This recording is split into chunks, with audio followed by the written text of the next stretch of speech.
मलाई स्कुलदेखि नै डाक्टर बन्न मन थियो र यही डाक्टर बन्न खोज्ने सपना पुरा गर्नको लागि म बर्नहाटसँग जोडिएँ। एसएलसी पछि काठमाडौँ बर्नहाट कलेजमा आएर पढेँ। म यहीँ होस्टेलमै बसेँ र मेरो डाक्टर बन्ने यात्रामा चाहिँ बर्नहाटसँग जोडिनुले एकदमै सिग्निफिकेन्ट भूमिका निर्वाह गर्यो। म यहीँ होस्टेलमा बसेर पढ्दै गर्दाखेरि यो होस्टेल मेरो लागि घर जस्तै भयो।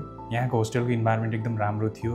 यहाँका फ्याकल्टिजहरू एकदमै सपोर्टिभ हुनुहुन्थ्यो, not only as a teacher but also as a guardian. उहाँहरूले मलाई हेल्प गर्नुभयो र मैले 11-12 पढ्दादेखि नै प्री मेडिकल प्रिपेरेसन गरेँ।